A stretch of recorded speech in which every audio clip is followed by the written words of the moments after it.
Hello and welcome to the Daily Millwall for Wednesday the 16th of July 2025. In today's Millwall news we're going to cover a little bit, yesterday's game. Still got some of that to go through. And here we go, we've got some pictures, obviously the new kit, the cream kit.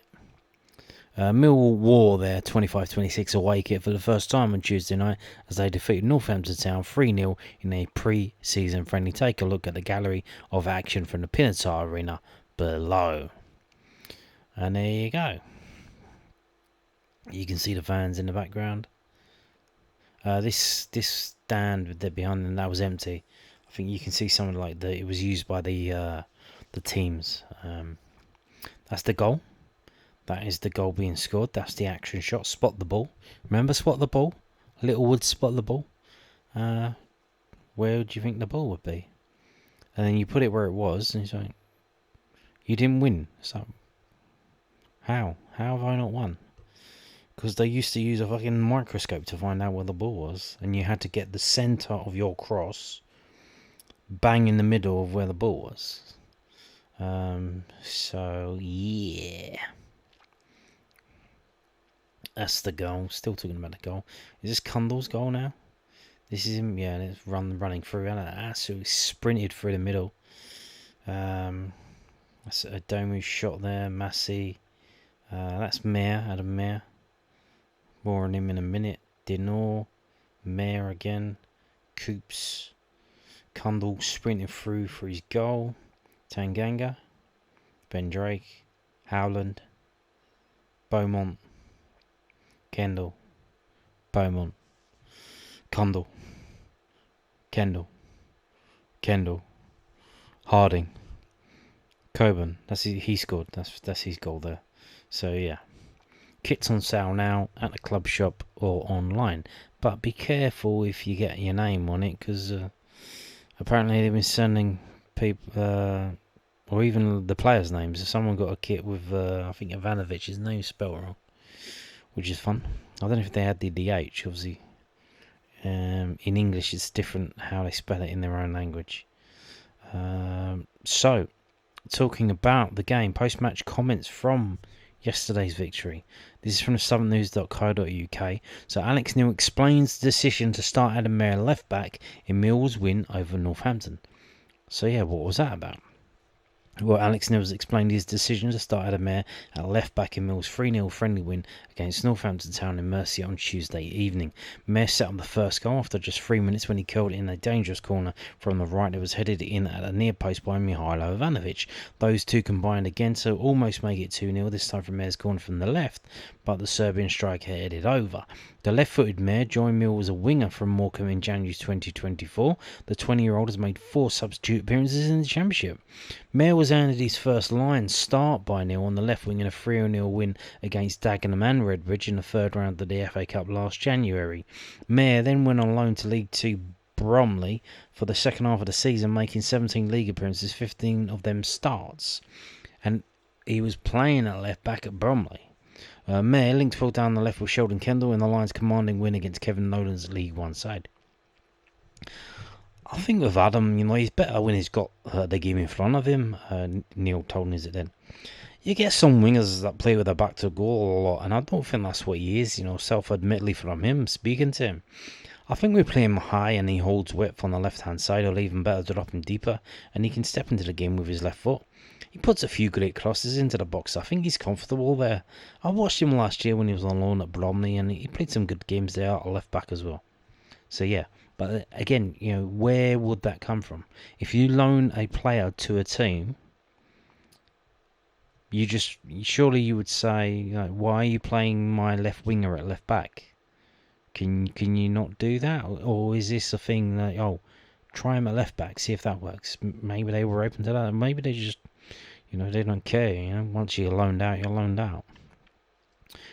Which is interesting, because surely you loan them out trying to develop them, and if they're not playing in the position that you want them to develop, then what's that about? Now, moving on to this. The Trialist who we know his name, but obviously they have to list him as trialist. So this is again from southernnews.co.uk. So Mill head coach reveals plan for former Ipswich Town midfielders Lions way up deal. Massimo Luongo is set to get another opportunity against Elche on Friday as Mill weigh up a deal for the former Australia international. Midfielder Luongo, 32, came off a Rafik Lamptey at half-time in Mill's 3-0 friendly win against Northampton Town on Tuesday evening. Luongo has been training with the Lions after he was released by Ipswich Town this summer. Mill boss Alex Neil wants to have a further look at Luongo before a decision on a potential deal. We've only had Mass for a training session before he came here. We've only been here a couple of days in terms of doing sessions. He got 45 tonight and he'll get 60 on Friday, and it will give him an opportunity to have a look at us, and it'll give us an opportunity to have a look at him, and we'll go for him there. So again, it's, the fact that, he's probably only trained with the team 2 or 3 times. He did pretty well in that instance then. Not as think as well, like the heat as well, that circumstances. So that's interesting. And they're going to play him 60 minutes on Friday. You assume that's from the start. So interesting stuff. Obviously, we'll see how that goes on Friday. Now we go again. Triple southernnews.co.uk. Obviously, they're published tomorrow on Thursday. Pick up a copy if you see it out and about in the newsagents or supermarkets. Other players, where are they? Obviously, we let a lot of players go. 7 or 8 first teamers? Hutch, Murray Wallace, George Saville, George Honeyman, and various others who have left. And we've brought in 2, and those 2 were here part of the squad last year. So, if they were on loan, Coburn and Zach Sturge, they were on loan. Now they're permanent. So that doesn't, we lost, technically you say we lost them as well, because they were here on loan and then they left. So you could say even more that we lost even more players. But, now they've come back and we're just kind of like back to square one, I do think we still need some more players. So here we go, and Alex Neil agrees with that as well. We're certainly going to need to add some players, says Millwall boss, with club full steam ahead in pursuing reinforcements. Alex Neil said Millwall were full steam ahead in trying to make further additions to the squad this summer. The Lions have already made 3 signings this summer: free agent goalkeeper Max Cohn, record signing striker Josh Coburn from Middlesbrough, and left back Zach Sturge from Chelsea. Coburn and Sturge both spent last season on loan at the Den. Experienced midfielder Massimo Luongo, recently released by Ipswich Town, has been training with the Lions during their week-long training camp in southern Spain. He played 45 minutes in their 3-0 friendly win over Northampton Town last night. Millwall will kick off their season away at Norwich on August the 9th, and Neil is keen to further strengthen the squad. I think we're certainly going to need to add some players to the squad, Neil said it in the press conference on Monday. So this was before the game. We're all aware of that, we're working really hard behind the scenes to try and make that happen. But as always with deals, it could really speed up and we might have a couple of sort of relatively soon, or like with a lot of deals, it doesn't sort of go through the process quickly and we need to work on things, and the deals will happen when they happen. I think what we need to bear in mind is the fact that we've played Crystal Palace the other day and they've only been back 2 or 3 days. So a lot of these teams haven't even made their mind up on what they're doing with parts of the squad. And some of the squad are still on holiday if they're internationals. And that's a lot of time between now and the start of the season. But equally, we're full steam ahead in trying to get some in. What does that mean? So we're looking at Premier League teams, or we're looking at someone from Crystal Palace? Is SA coming back on loan? Because the guy's not playing him, so obviously if they sell, you would imagine if they sell Eze, as in EZE, if he goes to Arsenal or wherever he's going, then you would imagine that SA gets more time. But would you take SA back on loan? I'm not sure about that. They've got this Tin Pot Conference League that they're in, that they got knocked down to from the Europa League, which they're all moaning about. They should be happy that they're even in Europe. If it was up to me, I would have kicked them out for breaking the rules. So, they should be grateful with what they get. But, they're all moaning, they're all complaining. They've gone down to the ground. For some reason, they've gone down to Selhurst Park with their flares and they're protesting down there. Like, what are you doing? What's that about? Have some class. Be grateful. So, yeah. The way that he said that there, Alex Neil, it looks like we're talking about Premier League. Maybe youngsters from Premier League teams, obviously. Maybe players on the fringes of the squad, especially the goalkeeper. We were linked with Aston Villa goalkeeper, and the guy at Man United. So maybe he's talking about that. We were talking about that we were linked with the goalkeeper at Aston Villa and goalkeeper at Man United, who are youngsters and haven't barely even played for those teams. That they've just gone out on loan. So maybe he's talking about that. So yeah, but I certainly do think what we need. We certainly need a central midfielder. I guess that's what Massimo Luongo is for. You could imagine we might need a centre back, and if they don't keep Kamal Grant or loan him out, and certainly I think we need a goalkeeper. And if we do get a solid, decent number one goalkeeper on loan until Jensen comes back, then I would look at loaning George Evans out to someone in League 2. But there you go. Now, moving on to this. The other game. There was another game on Tuesday that I forgot about because I was going to go to it, but they moved it behind closed doors. Millwall under 21s were beaten 3-2 by Luton Town. Luton Town under 21s. Don't pretend it's the first team. Kevin Nugent's side were packed full of trialists again against the Hatters, with a large percentage of the under 21 squad in Spain on the first team training camp. But Frankie Baker and the under 18s, Jaden Tektas, found the net. Those goals were to be in vain, however, as the Hatters ran in 3 strikes to take victory. So what were we 2-0 up? Like, obviously, it's a behind closed doors game. It's full of players that aren't even Millwall players, trialists. So the match report is basically the bare minimum, but a bit more colour would be nice. You know what I mean? Next up for Millwall under 21s is a trip to Maidstone United on Saturday afternoon. So yeah, if you want to see these trialists and cast your eye over them, they got a game at Maidstone.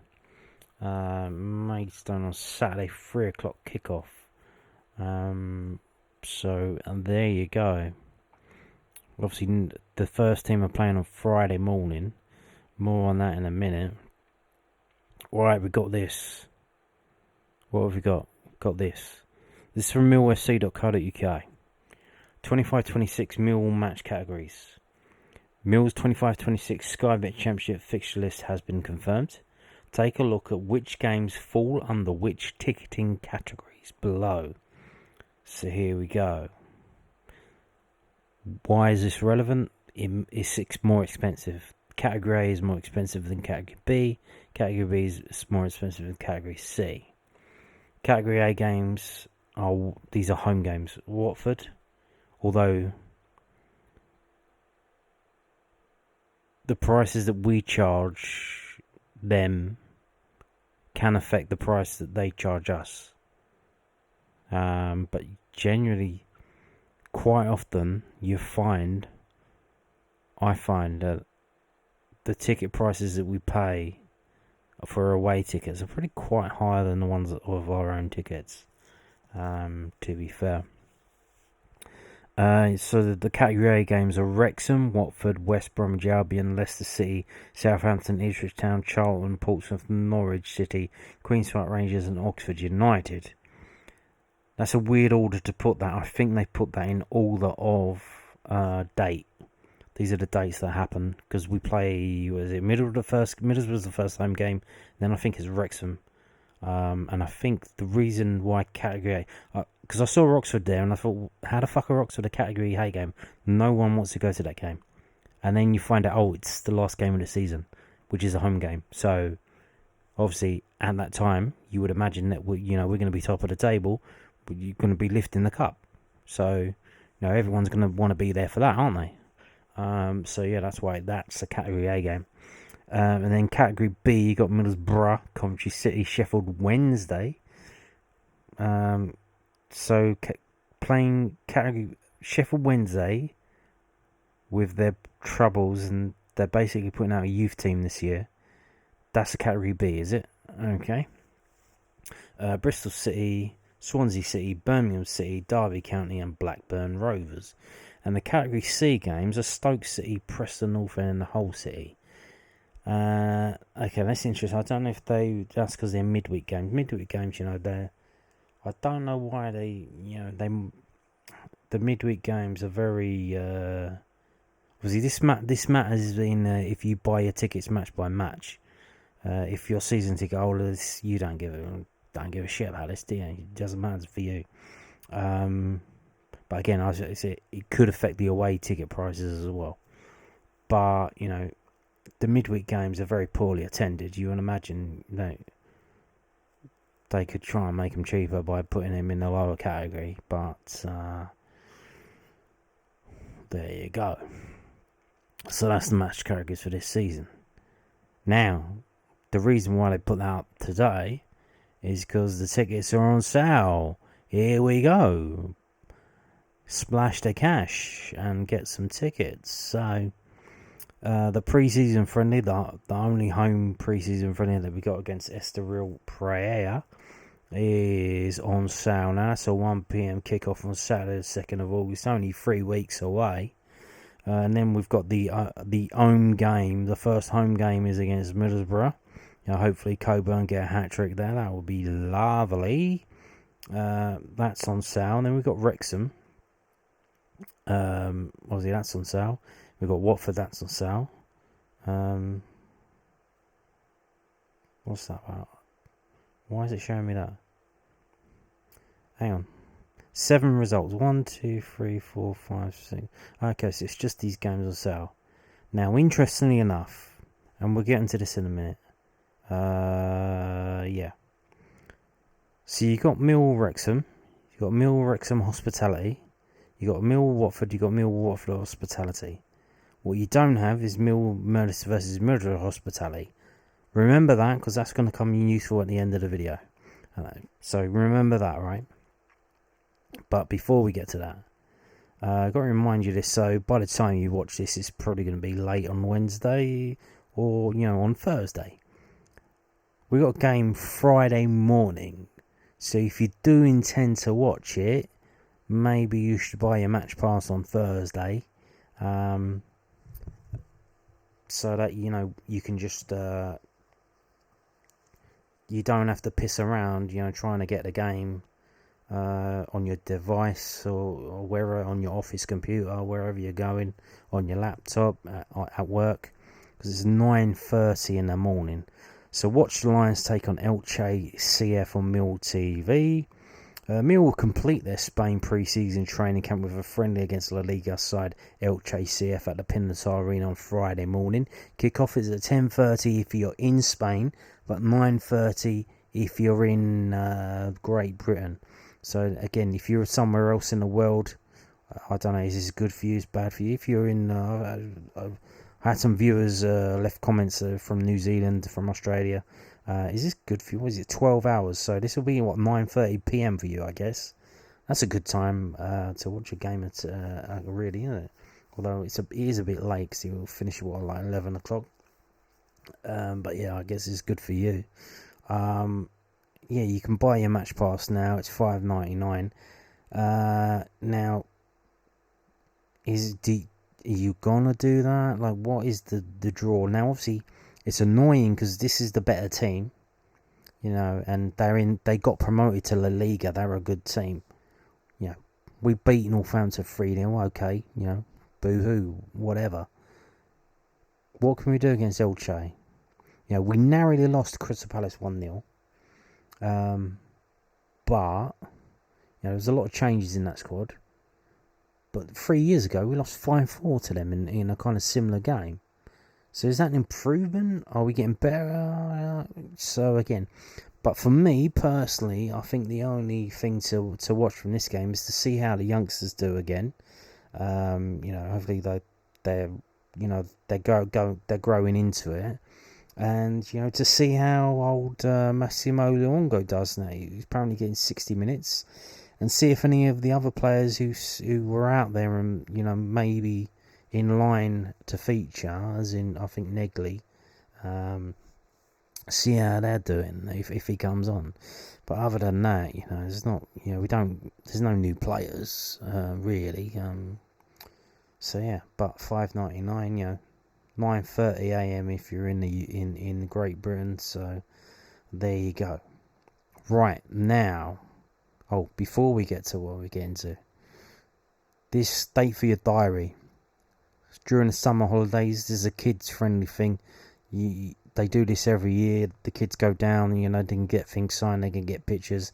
It's a very kids-friendly situation, although it's listed as a Millwall host open training session on the 4th of August. So yeah, Millwall Football Club will host an open training session at the Den on Monday the 4th of August, just days before the Lions begin their 25-26 Sky Bet Championship campaign at Norwich City. Alex Neil and his staff will put the squad through their paces on the pitch in front of attending supporters. The doors will open at 9:45 a.m, with the training session to commence a short time after. Millwall season ticket holders and members can watch all the action unfold for free in SC16 on production of a valid 25-26 season ticket or membership. Entry will be via Spitfire Bar.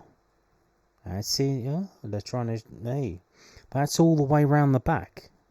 So they're doing that deliberately. They're trying to probably show people that don't know it's there, because they don't go around that. They don't go to the Docker stand saying, hey, look at this is what we've got now, which will also be open to supporters, with the ticket office also open to anyone wishing to sign up and gain access. Season ticket holders will be required to present their card upon entry, whilst members will need to head up to the ticket office with proof of purchase to collect an entrance wristband. That is interesting. So there you go. There will be arts and crafts available inside the concourse, whilst a kiosk will be open for anyone wishing to purchase refreshments. Zampa and Bellina will also be in attendance. After the session is finished, the players and management will be on hand to sign any merchandise and post photos, and if you come empty-handed, do not fear, the Lion store will be open to grab any last-minute purchases. We look forward to seeing you there. Interesting line here. So it's saying season ticket holders will be required to present their card upon entry. Some season ticket holders have been moaning because, and the club put out a thing today, they're doing it in bands, and they're doing it by age range. So people saying, well, I've got my season ticket, but my kid hasn't got his. What the fuck's that about?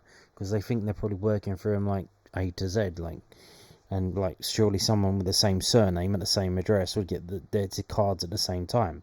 No, they're doing it probably the OAPs first, and then the adults, and then the juniors. They're probably doing it like that. Or they might be doing adults first, and then OAPs, or they might be doing OAPs who have already been OAPs for a while. Because obviously, if you're new OAP, they have to check your age verification documents so that you can get your discount. And it's same with a junior Lion. If you're going from one age range to the other, if you're new, they have to check your documents to make sure they're up to date, and then they're kosher, that kind of thing. So that's the situation. If you've been a season holder before, it'll probably go through pretty easily. If you're new, it might take a while, but the cards are coming. But it says here, so season ticket holders just present their card upon entry, but then members will need to head to the ticket office with proofs of purchase to collect an entrance wristband. What's that about? Are they not sending out membership cards this year? Because they told us they were. Maybe they're not. They might be sending out season ticket cards, because that's obviously quite valuable and you should want a physical thing for that. But maybe they're not sending out membership cards, because What's with this stuff where you have to go, you have to prove you're a member at the ticket office and they'll give you a wristband? Or they're not going to have the memberships out by then. They're not going to mail them out. So they're even not having them this year, which they said they would have them. But, if you got 8,000 members, 9,000 members, that's a lot of cards to deal with. So maybe they've compromised and said, okay, we'll do the cards for the season ticket holders, but we're not going to do them for members. Which is fucking a bit annoying, and they should say that if that's what they're going to do. That you're going to be a member, but it's going to be digital only, because obviously a lot of people, But then how are you going to get into the fucking ground?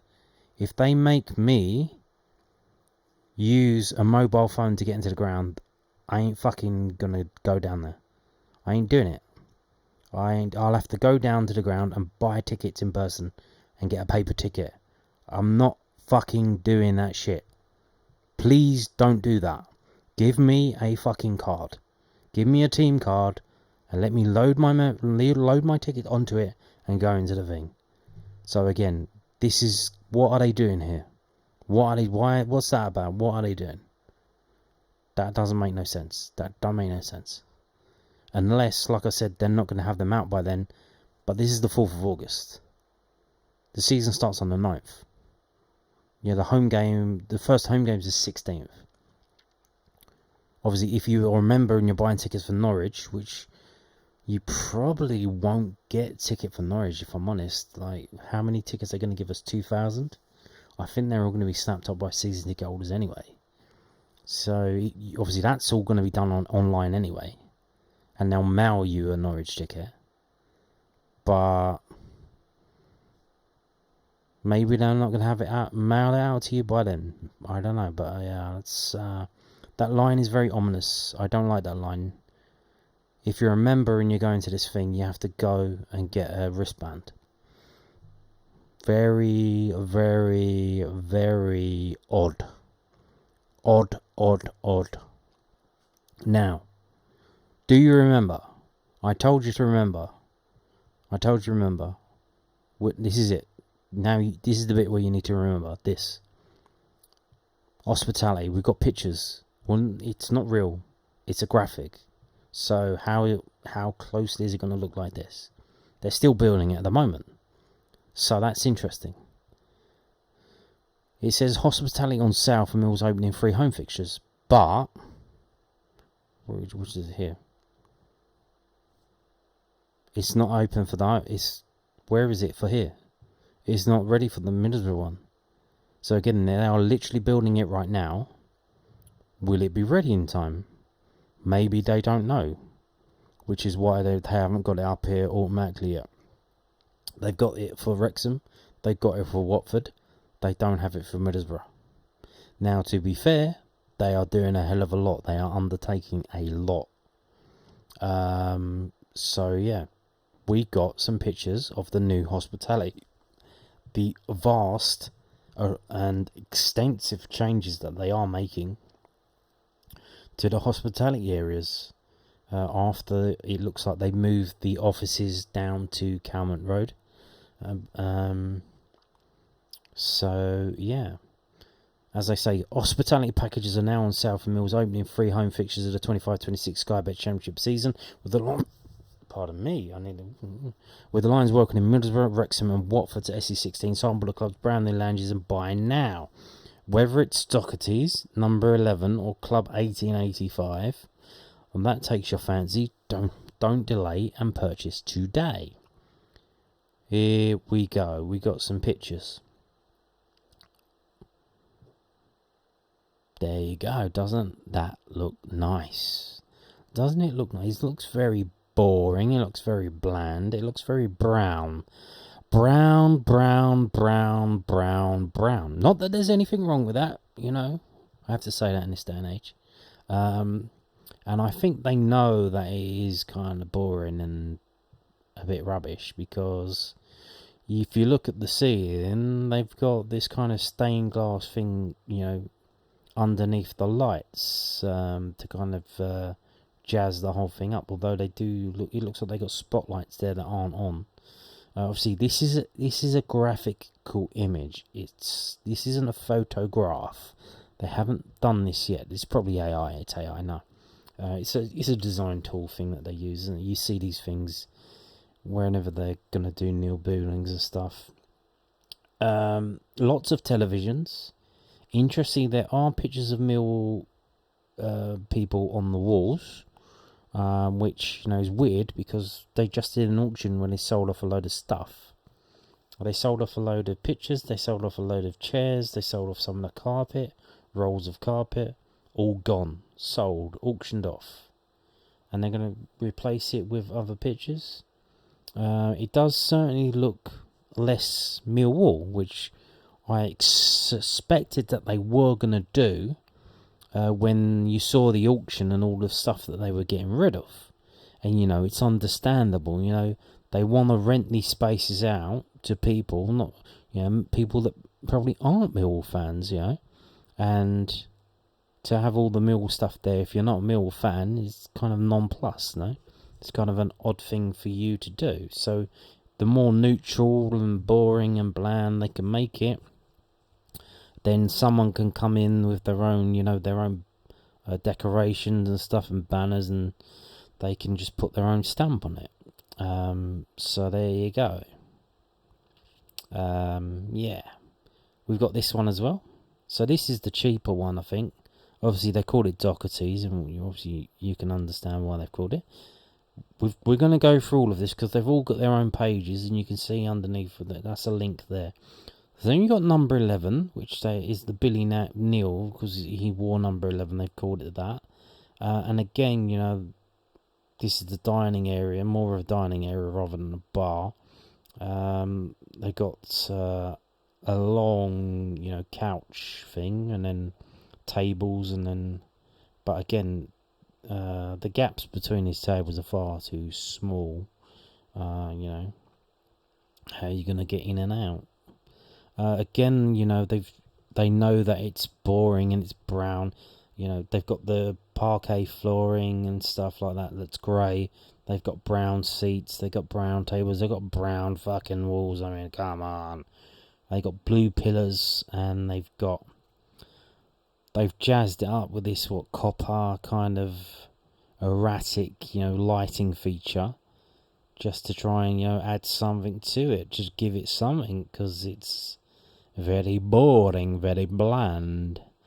And then you got this one. This is the even swankier section, the 1885 lounge, which has got individual tables, so you don't have to worry about squeezing your fat ass through these type of tables, cheek by jowl with some random stranger that you don't fucking know. You got your own table, and it's miles away, so you can whisper. You can say, "Hey, look that over there. Look over there. That's Jimmy Carter. Remember him?" So yeah. Mascot packages for those matches are also on sale. So there you go. So here we go. Each one of these has got their own page. If you want to see it, if you click on the free thing there, it comes up here. You see that? Hospitality, Doherty's, number 11, Club 1885, okay? You do that. So this is number 11. So this is the, middle one. A new 200-seater dedicated restaurant and lounge with groups seated on individual tables. Number 11 provides an informal but premium setting and will include 4 courses, including 3 courses pre-match and a pie at half-time. Half-time pie, why not? With table service to all tables for refreshments.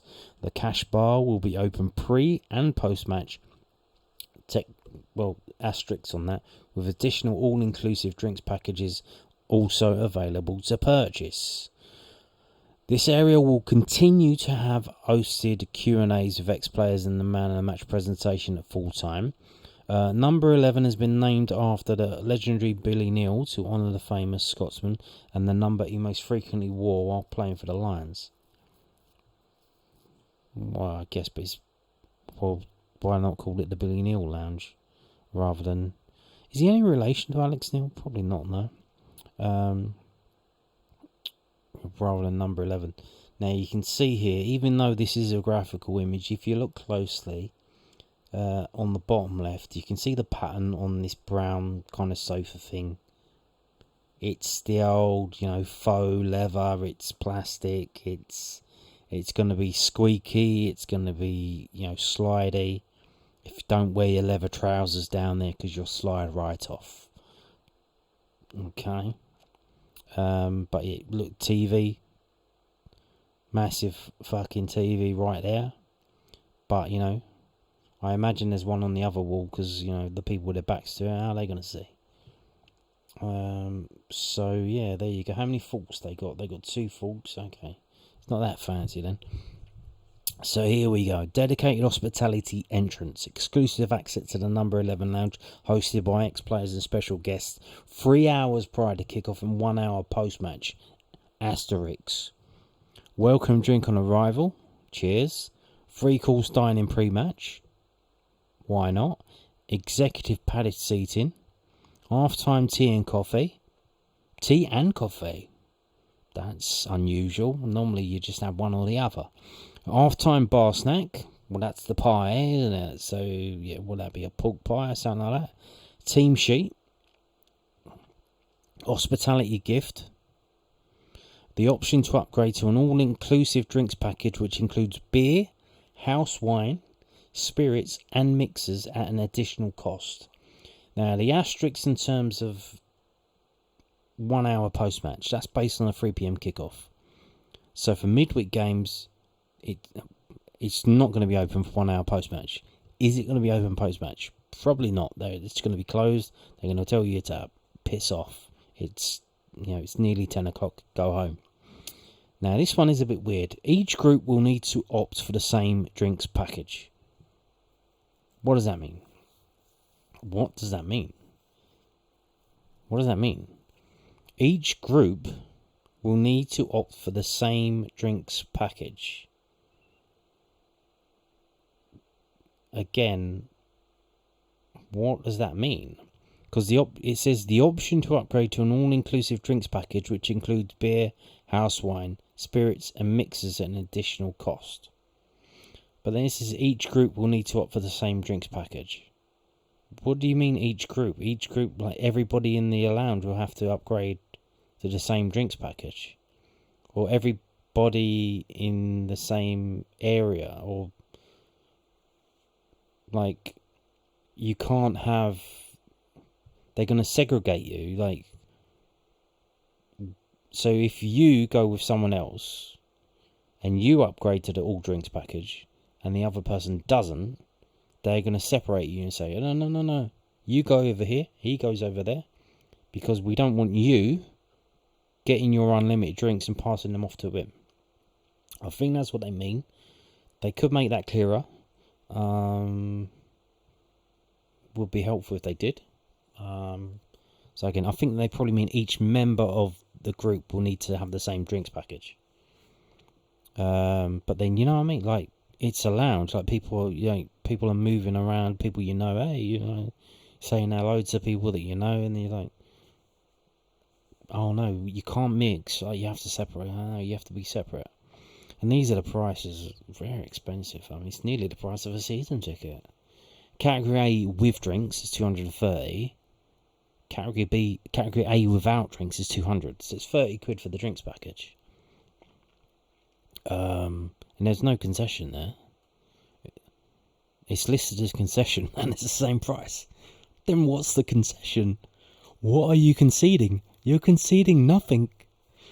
We concede nothing. You pay the same price. Under 18s, 160. But then they can only have 3 mixers. They clearly can't have alcohol. Although, technically, I think you'll find that people from the age of 13 upwards, if they're with an adult, they can have alcohol with a meal. Yeah, that always gets trotted out, doesn't it? Someone always says that. It's like, yeah, but it's weird though when you do that. It's kind of weird. It is weird. Category B with drinks is 215. Category C with drinks is 195. Obviously, only 3 of them. And then, without drinks. Now, here we go. Have a look at this. Have a look at this. Remember, this is the middle. This is the middle one. This is the middling one, number 11, Billy Neal Lounge. Sample menu. This is sample. Smoked salmon rillettes, pickled cucumber, rocket and cherry tomato with a dill oil dressing, toasted focaccia.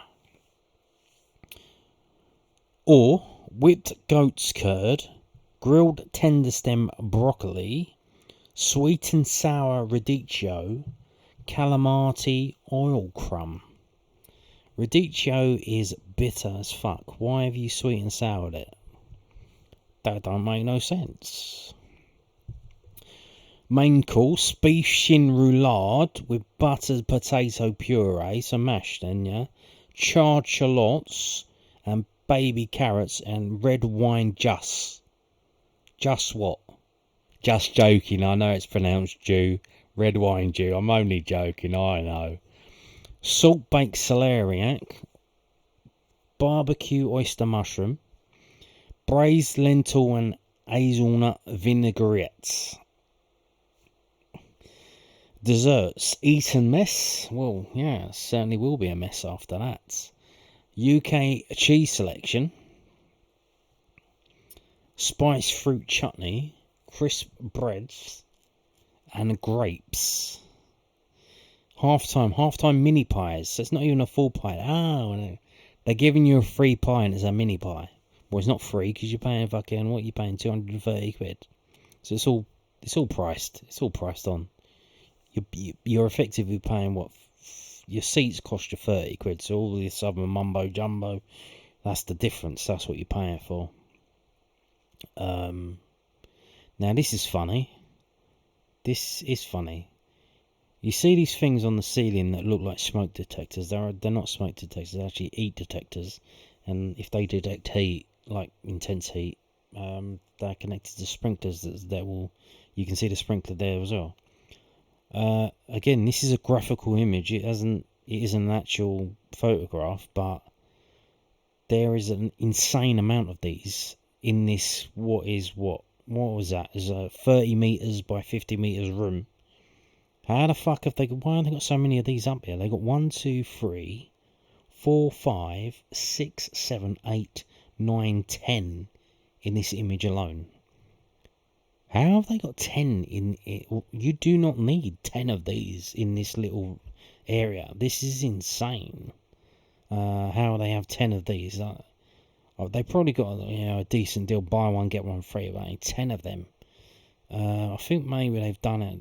Again, this is a graphical image. If they've actually got 10 of them, they've overdone it a bit. If you look in the background on the left, you can see they've got the trophies out. They've got trophies behind a thick glass case. If you want to take a picture with. Obviously, they just recently bought a replica of the trophy that the club won in the 87-88 season. So, I imagine one of them will be one of them. So, that'll be nice, wouldn't it? Take a picture. For your, 230 quid. And these are the other things. So we're going to move on now to the fancy one. This is a fancy restaurant. And you can see here, all the space. They've got cream, no brown chairs, cream chairs. And a blue sofa that looks like fabric. Although we'll take a closer look at that. Spotlights fucking galore. There's spotlights here, there and everywhere. Again with the heat detectors. Let's have a look. So let's see what they say about this. So here we go. Club 1885. Again, this is from millwallfc.co.uk. Our most exclusive offering, a brand new premium brasserie themed space available for the first time at the Den. Club 1885 provides an inclusive and high-end dining experience with delicious food, premium drinks, and the best seats in the house. Bosh. Guests will arrive via the main entrance shared with a new boardroom, now also located on the first floor. So, are you going to hobnob with all the boardroom? Are they going to be in this area as well?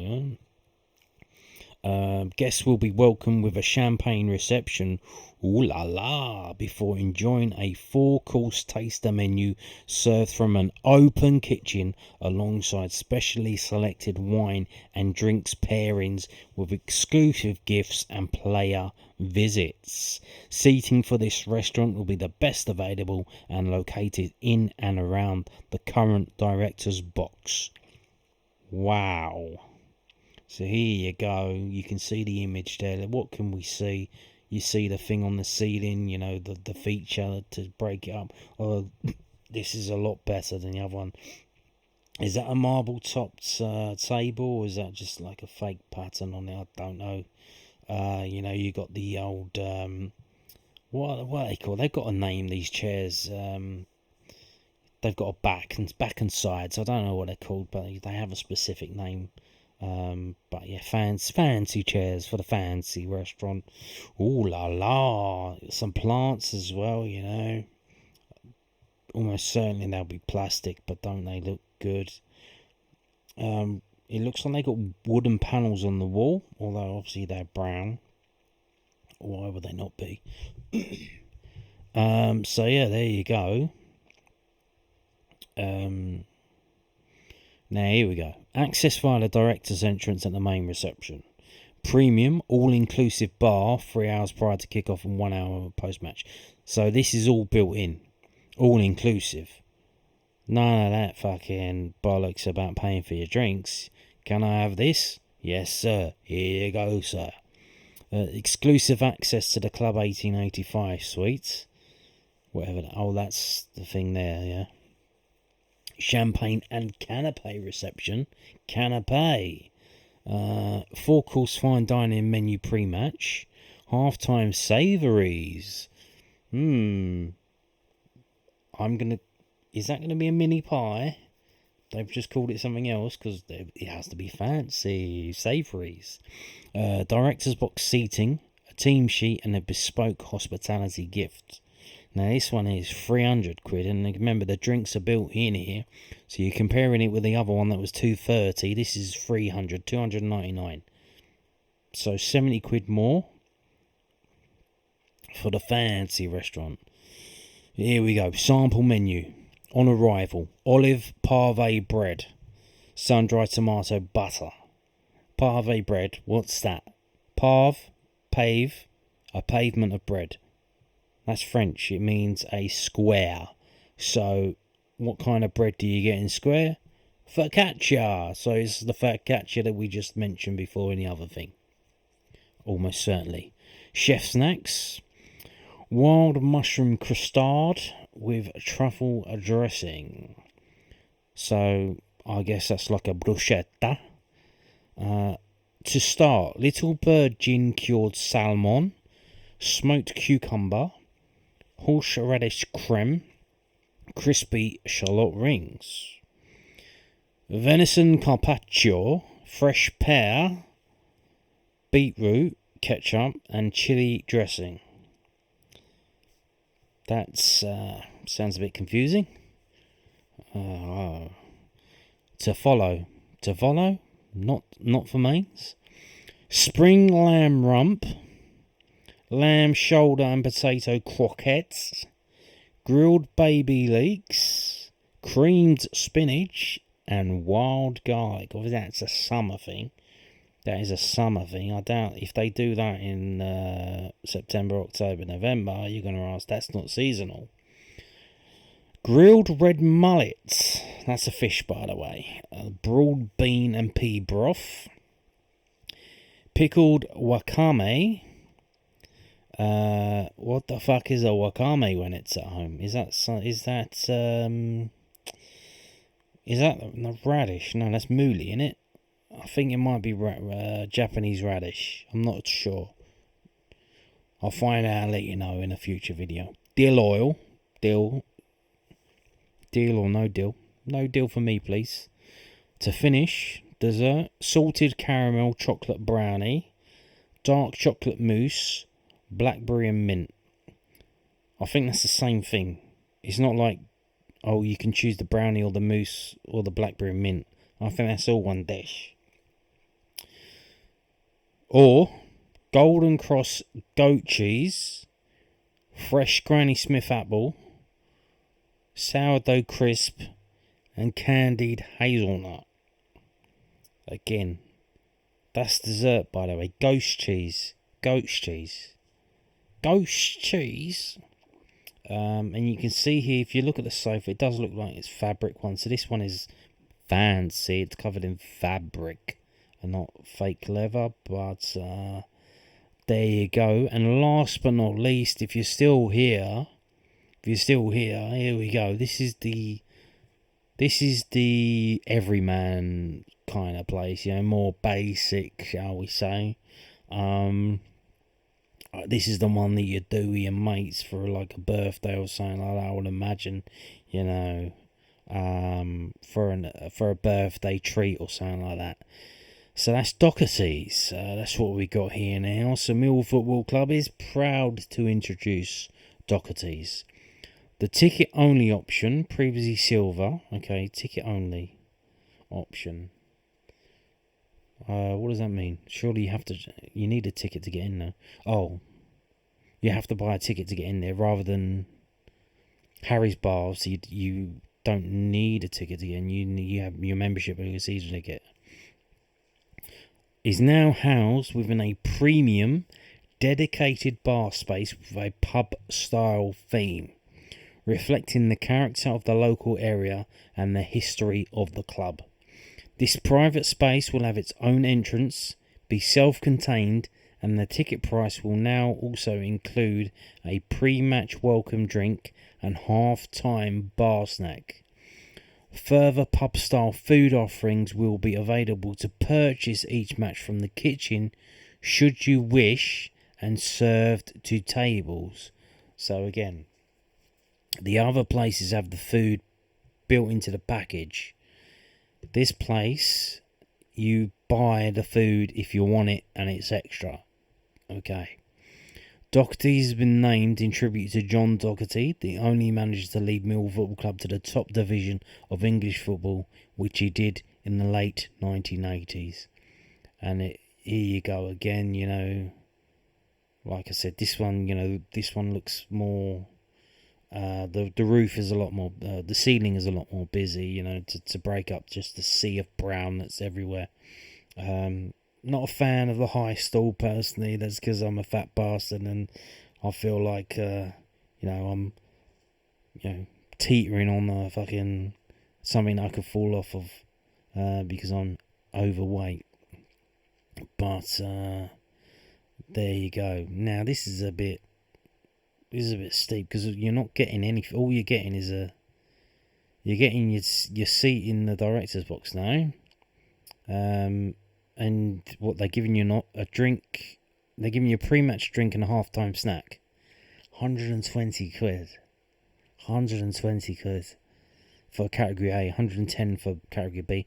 Although you do get concessions on this one, they are conceding something, and they are conceding £10. So there you go. A category C, £99, £89 concession. But here we go. So it's pub food. They're doing pub food. Treacle cured gammon steak, triple cooked chips, glazed pineapple. Glazed with what? Exactly. And deep fried egg. Deep fried egg? Why are you deep frying a fucking egg? Just fry it in a pan. Beer battered haddock. Obviously they don't do cod anymore. It's not sustainable. So they've all switched to haddock. So I'm sure, in 10 years' time they'll have to switch to something else. Because then the fucking haddock's going to go missing. Triple cooked chips, fish and chips, crushed peas, and homemade tartar sauce. Whose home did you make it in? Because the Den is not a home, it's a business. The Den Burger. 8-ounce butcher's aged beef patty. What does that mean? They're trying to conflate butcher's aged with dry aged. That's not the same thing. Dry aged is absolutely beautiful. You can taste the difference. I don't know. Butcher's aged is not a thing. They're just trying to use the word aged. Beef patty. Crispy bacon. Smoked cheese. lettuce, tomato, pickle, and battered onion rings in a beer sourdough bun served with fries. Or double. Does it have to be double? You can't have just 2 pies and 1 mash? I guess it's just standard double. Classic double pie, pie and mash, is pie and mash.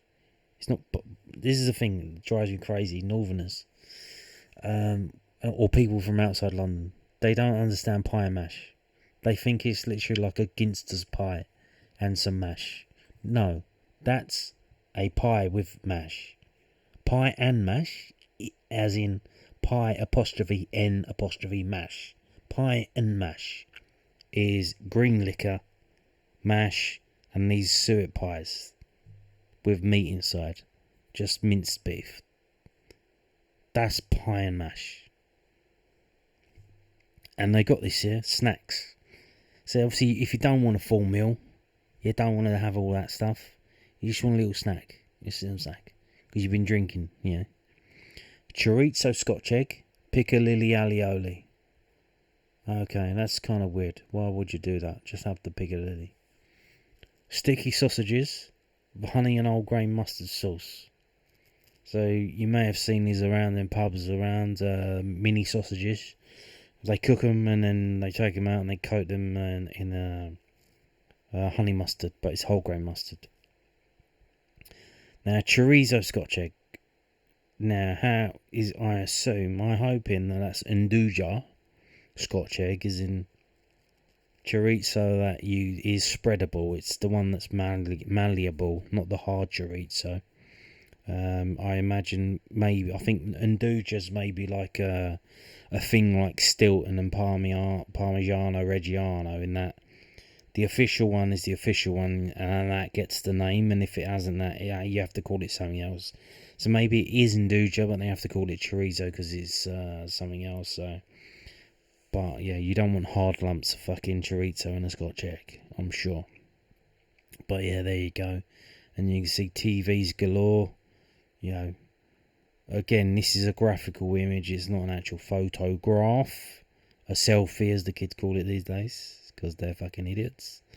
But you look at the door. You look at the door in the middle, and then you compare the size of the door with the size of the TV on the wall. The TV is as wide as the door, and is about 3/4 the length of the door. That is a bloody massive television. So yeah. Again, so there you go. I mean, I've been taking the piss a little bit, but this is very impressive what they've done here, or what they're doing at the moment, because it hasn't been done. Hopefully they get it done by the Middlesbrough game. As I said, they don't. Where are we going here? They haven't got the option there yet. That's kind of troubling and worrying. Again, maybe some of the areas will be ready, some won't. Maybe they're not. It's not 100% guaranteed at the moment, although it's literally 4 weeks away. It was interesting when I saw this. I think, maybe I wonder how much it's going to cost to go for the pre-season friendly game, which about 3,000 people will go to, because no one gives a shit about for pre-season friendlies. Maybe I was going to go looking at going in there for that, but I don't think it'll be open for that. So yeah, interesting stuff that they're doing there. It is interesting. It does look good, and I can understand why they've made it standard and boring and plain. They're trying to rent the spaces out to people who aren't Millwall fans. And what you've got to imagine, at the moment, the club is what it is. But, because of the Millwall fans, a lot of the pubs around the ground have gone. The Barnaby's gone, the Bramcott's gone, the Golden Lion's gone. You have to trek all the way up to, the Blue if you want to go to a pub. So you imagine, they're building all these flats now. They're building some now. They're going to be building even more. You imagine, unless the economy crashes with 3 more years of this shit fucking government. But there could be a time in the future where they might consider opening this to the general public as like the Millwall Brasserie. Obviously they got midweek games, but maybe Wednesday to Friday, maybe even, if on away games, open it up.